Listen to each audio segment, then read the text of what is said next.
जिन लोगों को रागनी का MMS भी मिलता है तो बस खाली हाँ हाँ हाँ लिख के भेज दें, वो एक just like a joke, just like a puppet. ये सारे RS के दल्ले और पिल्ले हैं जो आपको मारने के लिए उतारे गए हैं। कोरोना वायरस की आड़ में सारे शाहीन बाग खाने के मूड में बैठे हुए हैं। सलमान खान वो आमिर खान खड़ा हुआ कह रहा है चाइना के लिए कि चाइना वासियों मुझे बड़ा दुख है। उस वक्त दिल्ली जल रही थी, मर रही थी, लूट रही थी, हजारों मुसलमान यहाँ मार दिए गए थे, इंसानियत के नाम पर कत्ल हुआ था। आपने तब तो नहीं कहा मुझे दर्द है इस बात का। इतना एजुकेटेड है आपका कोरोना वायरस, जो कॉलेजों में आ रहा है, यूनिवर्सिटी में आ रहा है, 5 स्टार क्लब में आ रहा है, जिम में आ रहा है, मेट्रो में आ रहा है, ट्रेन में आ रहा है और संडे के दिन रोड पे आ रहा है। यानी मिस्टर इंडिया वायरस है ये। इतनी गंदी गंदी गालियां मिलती है। मैं रात भी अपनी पोस्ट पढ़ी थी, उस पर लिखा हुआ था निर्भया का जो हमने कांड करा था वो तेरा उससे भी ज्यादा करेंगे, कटवा का जो करा था हम तेरा उससे भी ज्यादा करेंगे, तेरे में तेजाब भर देंगे, तेरे में रॉड डाल देंगे। तो ये हाल है आपका। का सामना करना पड़ रहा है सर, बहुत ज़्यादा परेशानी का सामना करना पड़ रहा है। जैसे कि आज अभी भी देख रहे हैं, शायद मैं अपने घर से 30 किलोमीटर दूर आपको ये इंटरव्यू देने आई हूँ और मुझे मालूम है मैं कैसे आई हूँ। तो ये तो आप देख रहे हैं कि ये तो पूरा हिंदुस्तान को बर्बाद करने की जो एक साजिश चल रही है, भारत को बर्बाद करने की, लॉकडाउन कर दिया है। और मैंने अभी भी देखा रास्ते में लोग, कोई अपने सर पे सामान उठा के भागा चला जा रहा है, कुछ लेके भागा चला जा रहा है। मतलब लोग दिल्ली से पलायन करना शुरू हो गए हैं। और ये मोदी जी अपनी स्ट्रैटेजी में कामयाब रहे, क्योंकि इनका यही था कि दिल्ली से गरीबों को उठाकर बाहर फेंकते। तो ये बेचारे जितने रक्षा वाले हैं, झल्ले वाले हैं, खोमचे वाले हैं, ये तो सब बर्बाद हो जाएंगे। भाई आपने 31 तारीख तक आपने लॉकडाउन कर दिया, तो इन लोगों के जो डेली कमाने वाले हैं कैसे चलाएंगे अपना खर्चा? तो ये सब पलायन करके अपने घरों को लौट रहे हैं। तो ये तो एक वही वाली बात है कि एक कौम की आवाज़ निकालनी थी, कहीं से भी निकली, भारत संविधान बचाने की बात आई है, जो हम लोग सब अवेयर हो गए, हम सब लोग आ गए हैं। तो वो तो कहीं भी आएंगे अगर भारत बचाने की बात होगी। जितना ज़्यादा मेन स्ट्रीम मीडिया में कोरोना का खौफ दिखाया जा रहा है, क्या उतना असर दिल्ली में या पूरे हिंदुस्तान में है क्या? सर, मुझे तो अभी तक एक केस ही नहीं मिला, मुझे तो मिला ही नहीं कोई केस। भाई मेरे महल्ले में नहीं, मेरे इलाके में नहीं, पूरे दिल्ली में मैंने तो एक केस नहीं देखा। सिर्फ केस अगर देखना हो तो कलंकित मीडिया में आ रहे हैं कि ये केस वो केस नहीं है। मेरा ख्याल से है ही नहीं, ज़ीरो है। लेकिन सिर्फ प्रमोट कर रहे हैं। अगर आप ये देखें, कोरोना वायरस उस मुल्क में ज़्यादा प्रमोट करा जा रहा है जहाँ से चाइना का सबसे अच्छा कारोबार था, जहाँ चाइना अपना सप्लाई देता था। तो ये तो सिर्फ एक टेरर की राजनीति है, चाइना को बर्बाद करने का एक प्लान है जो कामयाब हो भी गया अमेरिका। अगर आप देखें, कोरोना वायरस जो है वुहान में 2 महीने पहले अमेरिका ने स्प्रेड करा। 2015 में ये वायरस जो है वहाँ पे इंग्लैंड में, ब्रिटेन में तैयार होता है और ये तीनों मुल्क मिल जाते हैं, इजराइल, अमेरिका और ब्रिटेन। ये तो तीनों मिलके क्योंकि आपने देखा कि चाइना की जो GDP कितनी ऊपर है, 195 मुल्क हैं पूरी दुनिया में, उसमें से 124 के साथ चाइना की ट्रेडिंग थी। तो अभी किस तरह बर्बाद करें अमेरिका? तो इन्होंने प्लान करा कि हम जैविक हथियार से इसको डाउन करेंगे। 2 महीने पहले वुहान में एक ट्रेनिंग थी, वहाँ पर जाकर अमेरिका ने स्प्रेड कर दिया वो वायरस। चाइना में मरने शुरू हुए, बहुत तेज़ी से मरने शुरू हुए। अमेरिका ने फिर एक चाल चली, जैसे भारत में कलंकित मीडिया है ऐसे अमेरिका में भी कलंकित मीडिया है जो अमेरिका को प्रमोट करता है उल्टे सीधे मैटर में। तो इन्होंने पूरी दुनिया में टेरर पैदा कर दिया। देखो चाइना में इतना खतरनाक वायरस है, जो इसको छुएगा, जो सामान लेगा, जो कुछ करेगा वो मर जाएगा। मतलब ये वायरस चाइना में ही था। सऊदी अरब को भी धमकी दे दी कि देखो अगर तुम ये करोगे तुम बर्बाद हो जाओगे। तो आप खुद सोचो, ये तो वायरस जो है वो सर्दी में पनपता है, तो ये रशिया में क्यों नहीं जाता, ये टर्की में क्यों नहीं गया? और अगर ये गर्मी में पनपता है, गरीबी में पनपता है, तो अफ्रीका में क्यों नहीं जाता, ये दुबई में क्यों नहीं जाता? ये सिर्फ उन देशों में क्यों जा रहा है जहाँ से चाइना की ट्रेडिंग चलती है। तो ये चाइना को बर्बाद करने का एक प्रोग्राम था जो शायद ये सफल भी हो गए। लेकिन सुई से लेके पूरे जितने भी एटम बॉम्ब तक है वो चाइना बनाता है। वो ढूंढ लेगा, एंटीवायरस ढूंढ लेगा और फिर इसी के साथ वो फिर वापस आएगा। आप देखिए, आएगा चाइना वापस। आप इस तरह किसी को बर्बाद थोड़ी कर देंगे। तो ये तो टेरर की राजनीति है। मोदी जी भी खुश कि हिंदुस्तान से शाहीन बाग भी खाने थे, तो चलो इनको भी वायरस मिल गया। ये अब कोरोना वायरस की आड़ में सारे शाहीन बाग खाने के मूड में बैठे हुए हैं। और कितना जुल्म कर रहे हैं भाई। अगर होगा तो उसकी जिम्मेदारी है ना। कल भी लाठी चार्ज कर रखी थी, कल भी जामिया पे पूरा जामिया खाली था, 144 लगा दी, बम मारा भाई। कल जामिया में गोली चली है, गोली चली कई शैल मैंने खुद थे वहाँ पे पड़े हुए थे, जो पुलिस ले गई हमारे सामने ही। गोली भी चली, पेट्रोल बम भी मारे गए, वहाँ भी मारे गए, जामिया यूनिवर्सिटी मारे गए, शाहीन बाग में भी मारे गए, शाहीन बाग में भी जल गया सब कुछ। तो मतलब आप लॉकडाउन भी कर रहे हैं, जनता कर्फ्यू भी लगा रहे हैं, उसके बावजूद भी RS के दल्ले और जो पिल्ले हैं वो बम भी मारते फिर रहे हैं, गोलियां भी दागते फिर रहे हैं। तो कौन सी वाली राजनीति कर रहे हैं आप, कौन सा वाला प्रोटेस्ट कर रहे हैं आप? देखो ना, ये कह रहे हैं corona virus corona virus corona virus. थाली बजाओ और ताली बजाओ, ताली बजाने से क्या कोरोना वायरस खत्म हो जाएगा? तो कौन सा एंटीवायरस आप लेकर आए? थाली बजाओ और ताली बजाओ। और वो अमिताभ बच्चन साहब को देखिए, मतलब वो अपनी छत पे खड़े होकर तालियां बजा रहे हैं। तो किस तरह के सेलिब्रिटी हैं आप? तो आपको बिल्कुल भी तमीज़ नहीं, आप इतने अंधे हो गए हैं कि मीडिया के पीछे, पैसे के पीछे आप इतने लालची हो गए हैं। जय अमिताभ साहब वही, अगर आपको याद हो, एक दफ़ा इन्होंने नेशनल एंथम गाया था, 8 करोड़ रुपए लिए थे। तो आप तो इतने बड़े वाले देशभक्त हैं कि आपको नेशनल एंथम गाने के लिए 8 करोड़ लेने पड़े थे। तो कौन से देशभक्त हैं आप? तो ईमान फरोश है, सब ईमान फरोश हैं आप।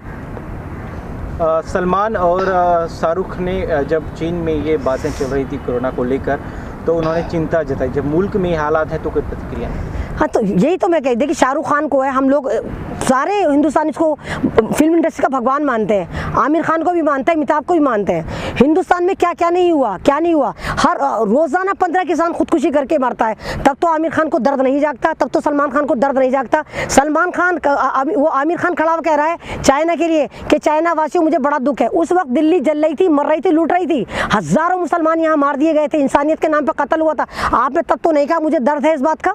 क्यों नहीं कहा आपने? शाहरुख खान कोरोना वायरस को प्रमोट कर रहा है भाई, क्यों कर रहा है भाई तू कोरोना वायरस को प्रमोट? तूने किसानों को प्रमोट क्यों नहीं करता? तू मुफलिस को प्रमोट क्यों नहीं करता कि हाँ इतनी मुफलिसी है? तो इतना मत करिए, इतना अपना ज़मीन मत बेचिए। पैसा ही सब कुछ नहीं होता। मरने के बाद सबको 2x2 की ज़मीन में जाना है, जिसको मरना है वो हवा में उड़ेगा, खाक बन के। आप जलेंगे जब भी ख़त्म है, आप मिट्टी में मिलेंगे जब भी ख़त्म है।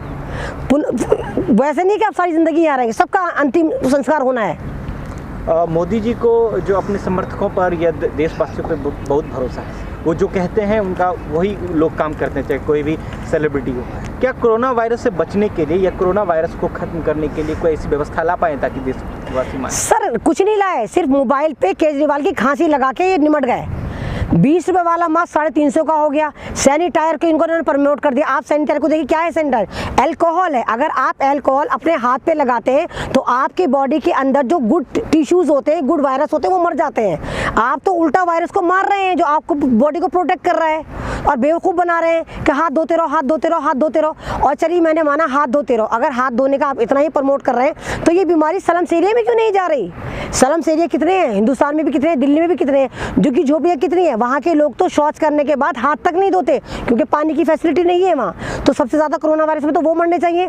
तो कितना एजुकेटेड है आपका कोरोना वायरस, जो कॉलेजों में आ रहा है, यूनिवर्सिटी में आ रहा है, 5 स्टार क्लब में आ रहा है, जिम में आ रहा है, मेट्रो में आ रहा है, ट्रेन में आ रहा है, और संडे के दिन रोड पे आ रहा है। यानी मिस्टर इंडिया वायरस है ये, जो नज़र नहीं आता लेकिन सब पागल हो गए इसके पीछे। सबको पागल बना दिया आपने। आप बहुत चालाक हैं, आप टेरर की राजनीति कर रहे हैं। आप इसलिए कर रहे हैं क्योंकि दिल्ली में आपने जो हज़ारों मुसलमानों को मारा था, उनकी डेड बॉडियाँ अभी भी दिल्ली में पड़ी हुई हैं, अभी भी सड़ रहे हैं, गल रहे हैं। आप कर्फ्यू की आड़ में सबको ठिकाने लगाना शुरू कर देंगे, अभी भी सब पड़ी हुई है वहीं पर डेड बॉडियाँ। राजस्थान जाने वक्त क्या हादसा हुई थी ताकि सोशल मीडिया पे आपने बूम लाया था? कौन सी चीज़ें थी जो लगातार आपको थ्रेट कर रही थी? सर मेरा राजस्थान कोटा में मेरी स्पीच थी 19 मार्च की।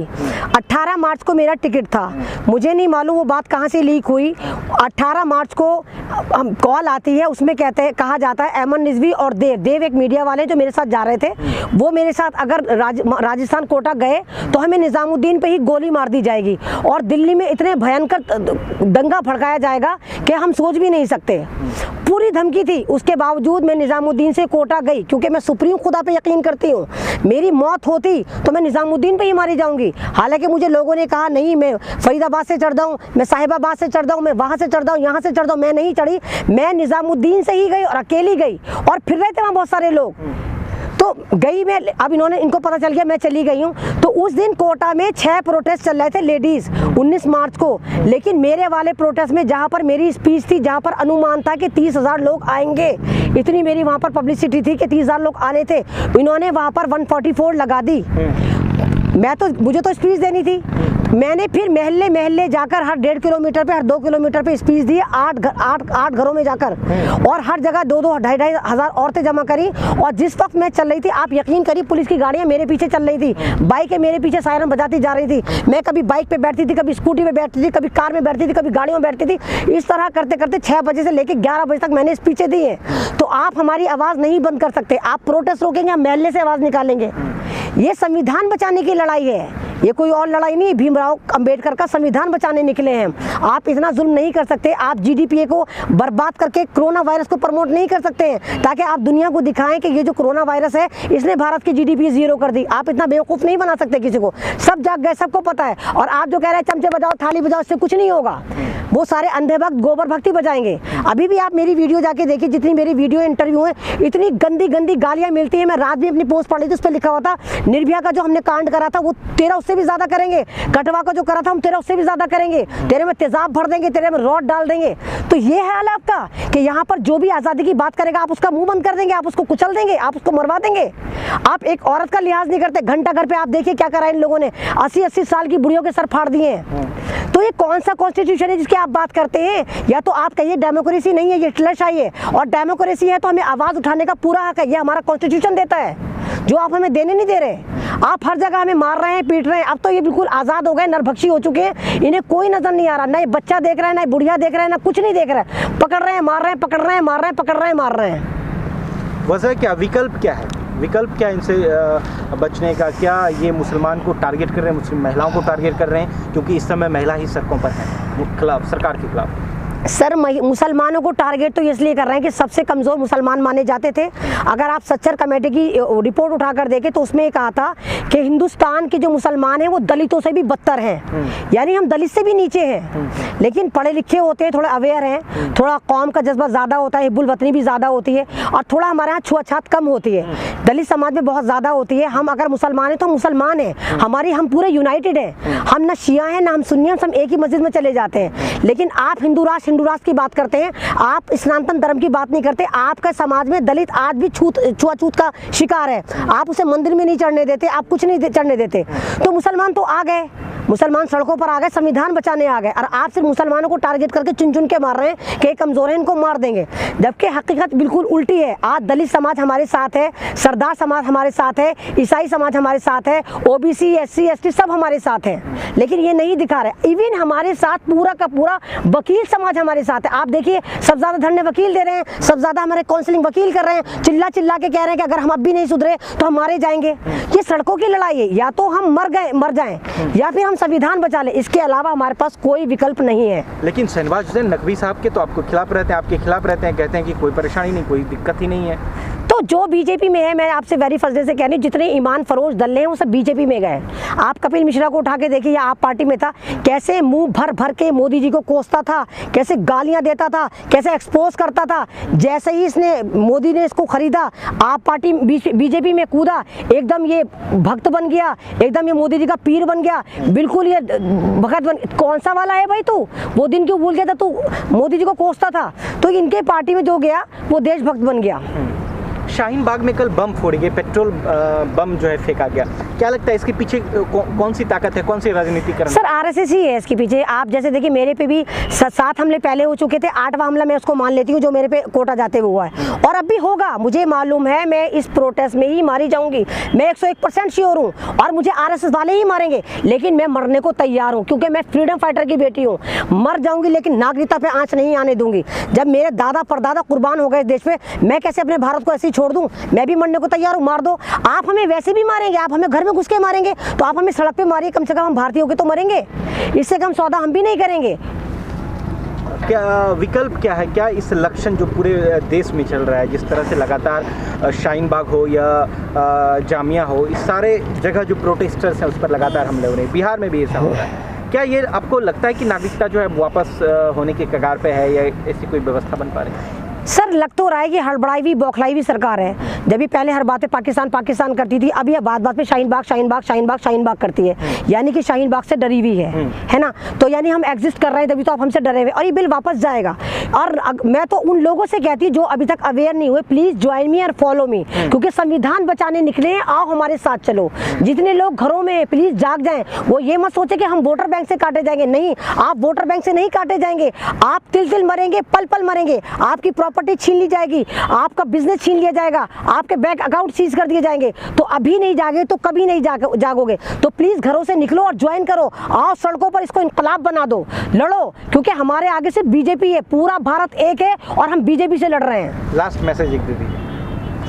मैं यही कहूँगी, हम गांधी सोच वाले हैं और बड़े पीसफुली प्रोटेस्ट करते हैं। ना हमारे हाथ में तलवारें होती हैं, ना हम मुल्लाओं को काटो मुल्लाओं को पीटो करते हैं, ना हम देशद्रोही हैं। तो हमारी ज़बान है, तो मैं ये कहती हूँ गांधी सोच वाले थे, गांधी सोच वाले बने रहिए। और भीमराव अंबेडकर का संविधान बचाना आपकी जिम्मेदारी है। तो आप इस संविधान को बचाते बचाते मरते हैं तो मर जाइए, लेकिन अपनी मौत को यादगार बनाकर जाइए। शुक्रिया। आज एक सवाल, आज रागिनी तिवारी का एक MMS वायरल हुआ है, सोशल मीडिया पे चल रही है। रागिनी तिवारी का कहना है वो झूठा है, आप इसको कहाँ तक देखते हैं? सर वो तो अगर रागिनी तिवारी को आपने देखा तो उसने खुले खुले भाषण दिए थे, मुल्लाओं को लठ मारो, मुल्लाओं के लठ घुसा दो, मुल्लाओं को काट दो। वो तो उसको बिहार में इलेक्शन लड़वाएंगे तो उसके लिए उसको प्रिपेयर कर रहा है। जाहिल औरत है, उसको तो कोई भी नहीं पता, कुछ भी नहीं पता। आप देखना तो बिहार से टिकट दे देंगे, तो वो तो खुराफाती औरत है, उसका दिमाग तो पागल औरत है, उसको कुछ तमीज़ नहीं है। तो वो तो है ही जाहिल औरत है, उसको तो जो पट्टी पढ़ा रहे हो तो लिखा हुआ है, स्क्रिप्ट वाला उसको मिलता है, वो बोल देती है और कुछ नहीं है। रागिनी पे ध्यान मत दें। जिन लोगों को रागिनी का MMS भी मिलता है तो बस खाली हाँ लिख के भेज दें। वो एक just like a joke, just like a puppet. ये सारे RS के दल्ले और पिल्ले हैं जो आपको मारने के लिए उतारे गए हैं।